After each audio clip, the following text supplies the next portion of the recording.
Assalamualaikum warahmatullahi wabarakatuh.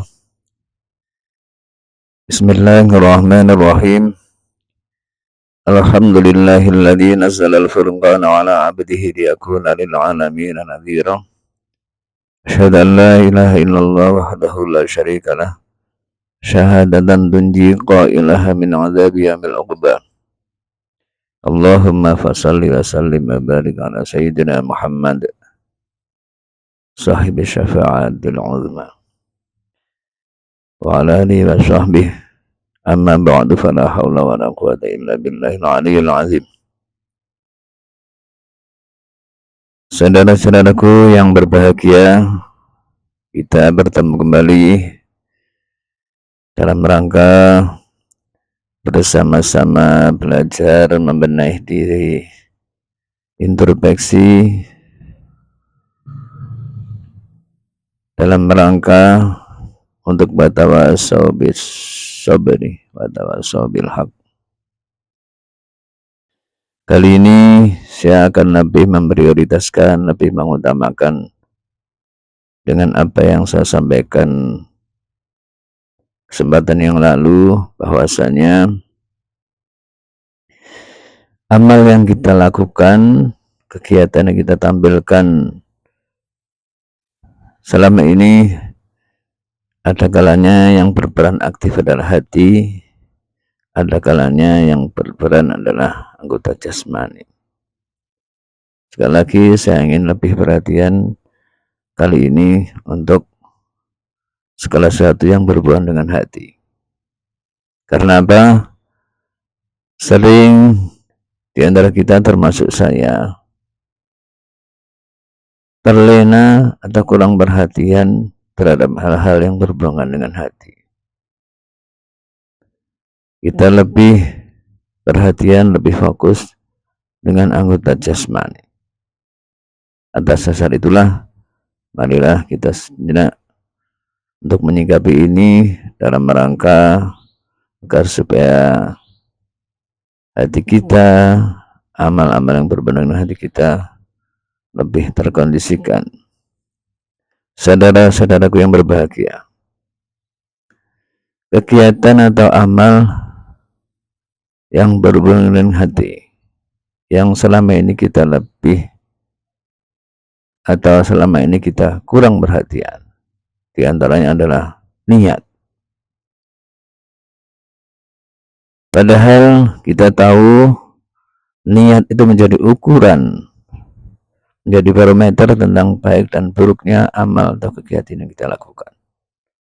Yang masyhur selama ini kita pahami, dalam satu hadis dikatakan innamal a'malu binniyat. Al-hadis.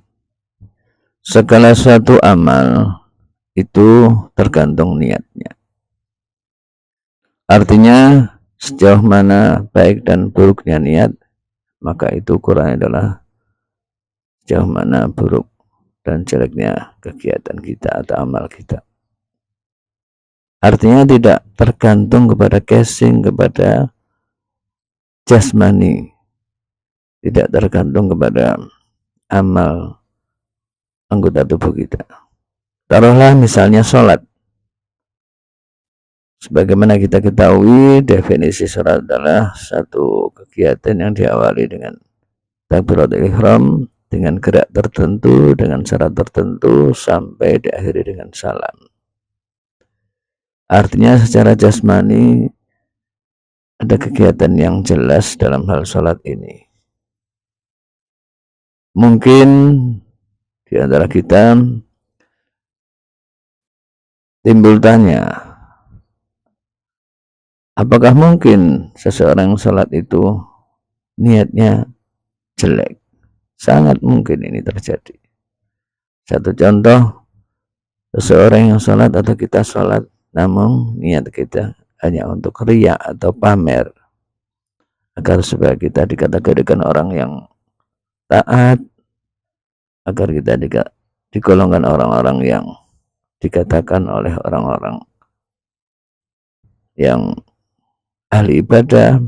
Lebih-lebih bagi kita yang saat itu mungkin mau menikah dalam kondisi yang dalam situasi yang kita berhubungan dengan calon mertua, agar supaya kita punya kesan kita termasuk calon menantu yang ahli beragama, maka itu contoh-contoh bahwa kelihatannya sholat tapi niatnya jelek, maka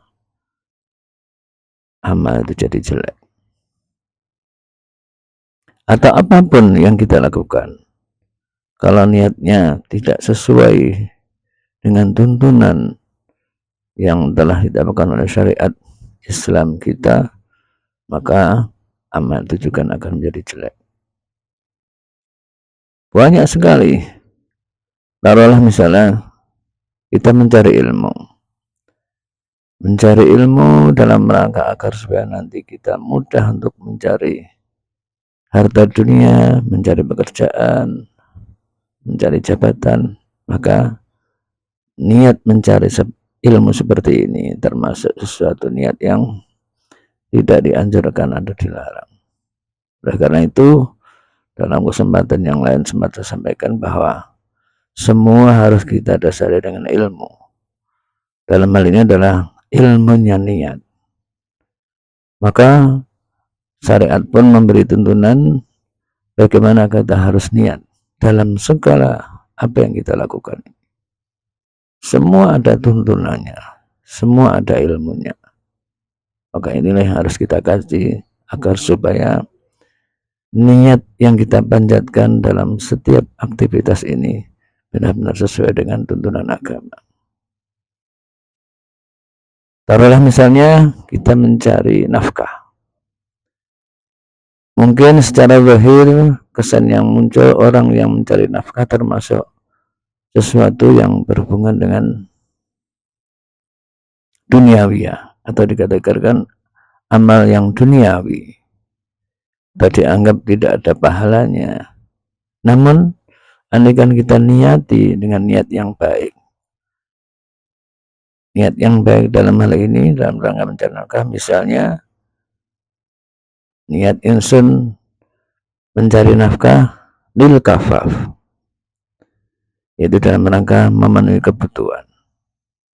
Kita sadar bahwa kita ini makhluk hidup, kita berinteraksi dengan masyarakat, tentu kita punya kebutuhan-kebutuhan yang harus kita penuhi. Kebutuhan ini akan terpenuhi kalau kita punya uang. Uang akan kita dapatkan kalau kita talabul halal atau mencari maisha. Atau yang lain misalnya kita niat mencari halal, talabul halal dalam rangka untuk ilafaf, menjauhi segala hal yang dilarang. Contohnya mencuri, contohnya merampok, contohnya berbuat zalim kepada orang lain, mengganggu hak mereka karena kita dalam kondisi yang tidak punya uang. Maka sekali lagi, dengan kita mencari halal atau talabul halal ini, agar supaya kita tidak terjerumus kepada hal-hal yang tidak diinginkan, yang melanggar syariat agama kita. Makanya termasuk dari amalnya hati atau pekerjaan hati adalah niat. Dan amal-amal yang lain dalam hal ini adalah kita oleh Allah diperintahkan untuk mengkondisikan hati atau menjadikan hati kita selamat. Hati kita terbebaskan dari penyakit-penyakit hati. Ini semua adalah diperintahkan oleh Allah. Karena bagaimanapun pada saatnya nanti, di suatu hari nanti, yang mana segala sesuatu tidak ada manfaatnya, tidak berguna. Misalnya kita punya anak-anak yang sukses, anak-anak yang punya jabatan, anak-anak yang kita kategorikan yang berpangkat dan lain sebagainya, yang mungkin saat itu kita andalkan untuk akan memberi jaminan kepada kita, tapi ada satu masa, satu hari yang mana itu semua karena tidak bermanfaat. atau kita punya harta yang berlimpah, berapa banyak pun harta itu, namun pada satu hari nanti harta ini akan tidak memberi manfaat kecuali kondisi hati kita yang selamat. Seperti ini berdasarkan dalam satu ayat dalam surat Asy-Syu'ara ayat 88 dengan 89. A'udzubillahi minasyaitonirrajim. Yauma la yanfa'u malu wala banun illa man atallaha biqalbin salim. Yaitu pada saatnya nanti ada satu hari yang mana anak-anak laki-laki atau anak-anak yang diandalkan oleh orang tuanya atau harta-harta yang banyak. Ini satu konteks ayat ini, contohnya adalah anak-anak laki-laki dan harta. Tentu lebih-lebih selain itu atau selain itu pun masuk kategori ini. Ini semua tidak akan memberi manfaat kepada kita kecuali besok di saat kita menghadap kepada Allah Subhanahu wa taala, yaitu dengan hati yang selamat, hati yang bersih dari penyakit-penyakit hati, bersih dari kemunafikan, bersih dari kekufuran. Dan semua ini adalah modal pokok kita untuk kita akan menghadap kepada Allah Subhanahu wa taala. Oleh karena itu, sering saya sampaikan, marilah kita bersama-sama untuk membenahi diri, membersihkan hati, segala apa yang akan menjangkiti penyakit-penyakit hati yang menjangkiti kita.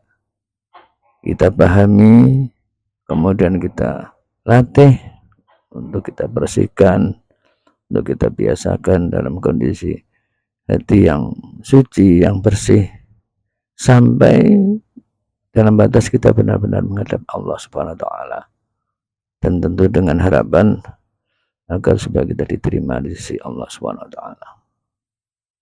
Demikian saudaraku yang berbahagia, semoga sekilas apa yang saya sampaikan ini memberi manfaat kepada kita dan memberi semangat untuk kita selalu berbenah, memperbaiki diri, memperbaiki hati.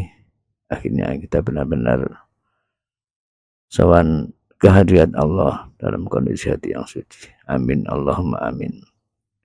Wal afu minkum. Assalamualaikum warahmatullahi wabarakatuh.